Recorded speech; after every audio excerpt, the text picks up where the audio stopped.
I never meant to stay up so late watching streams, but something kept me glued to my screen that night. It was a Friday, the perfect end to a long weekend. I had a couple of drinks in and decided to catch up on my favorite Twitch streamer, a spooky gaming streamer named Ethan. His streams often showcase horror games completely with eerie atmosphere and jump scares that left me laughing and screaming at the same time. But that night, things took an unexpected turn. Ethan was playing an obscure indie game called Whispers in the Dark. It had gained a small cult following for its unsettling narrative and bizarre visual style. I had heard whispers about it.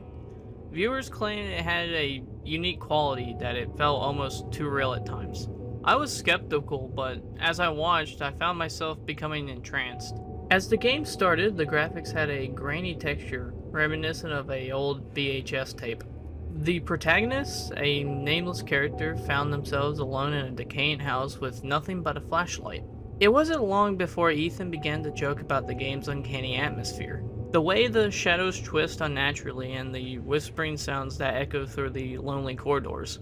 I laughed along with him, but couldn't shake off an odd feeling.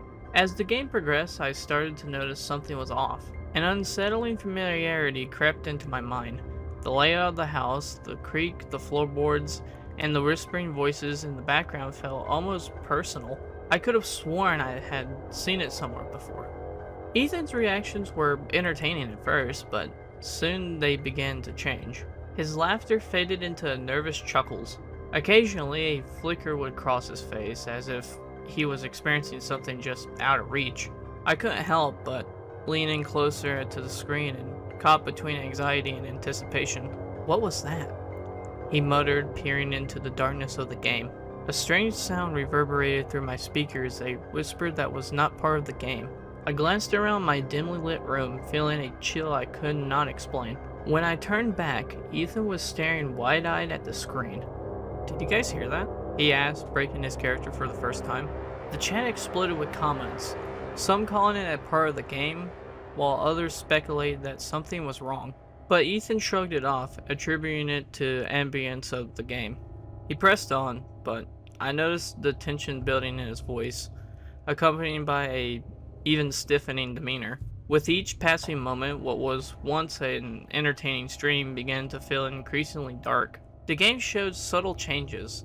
The lights would flicker occasionally, and shadows would move in the corners of the frame.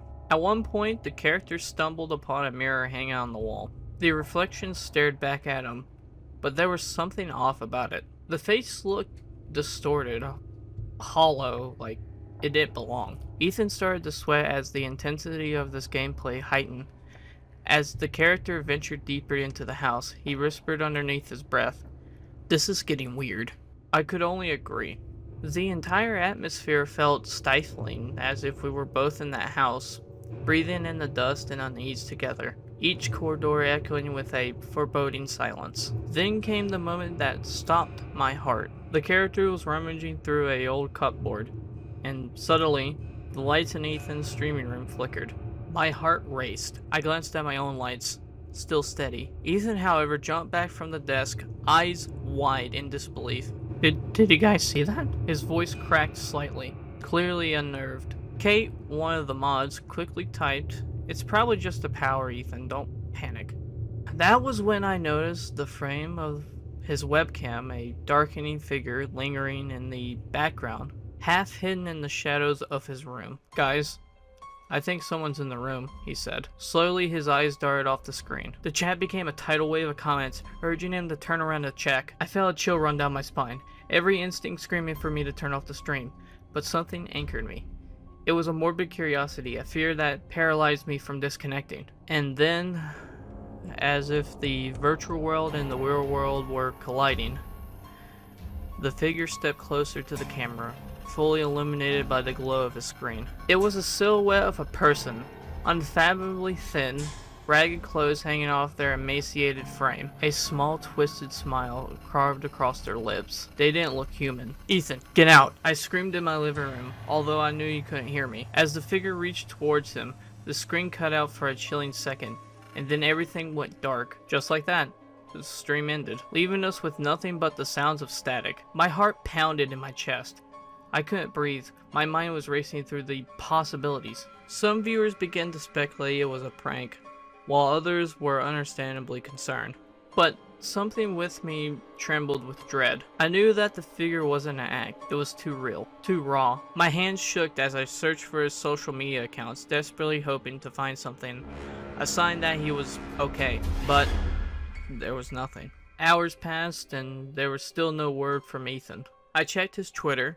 The last tweet was from earlier that morning, innocuously announcing his stream. I saw comments from his fans worried about his absence. As sleep slowly crept up on me, I made the decision to go to bed, hoping it was simply power outage or technical failure. Surely he would update us in the morning. But as dawn broke and I awoke to glaring sunlight, dread settled in the pit of my stomach. I checked my phone immediately. One new notification, a message from a moderator saying that Ethan's account has been hacked, that all evidence from last night's stream has vanished, and that they hadn't been able to reach him. Panic gripped my mind. I found myself searching deeper, watching other streams to see if anybody had captured anything, but no one had. It was as if Ethan hadn't existed in the digital space anymore. Days turned into weeks, and despair filled the void left by his absence. I retreated from streaming channels. Unsettling memories haunted me relentlessly. As I buried myself in a mundane life, I couldn't shake off the eerie feeling that I was being watched. Sometimes at night, I would hear whispers echoing just beyond my hearing range. I brushed it off as paranoia until one night, unable to sleep, I finally caved in and opened my laptop. There was a newly created channel featuring a strange title that sent chills down my spine. Whispers After Dark. I opened the stream. The screen glitched, and for the briefest moment, I saw Ethan's face hollow and shrunken, framed by the same shadow that haunted him his last broadcast. The chat filled with panic comments, but none of them could see what I did. Then the screen flickered again. The figure appeared standing in the dark behind him, whispering something I couldn't understand. It felt like they were staring right at me, inviting me to come closer and to join his internal suffering. I couldn't look away. My heart raced as the whispering intensified. It consumed me. I could feel the darkness pull me in. I can't explain what happened next. In my horrible moment of recklessness, I typed into the chat, "Ethan, are you there? Please reply if you can hear me." The chat exploded as people gripped their seats, begging him to respond, but he was silent.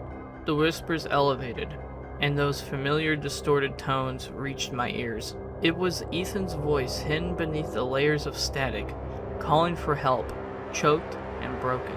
Help me. I can't escape.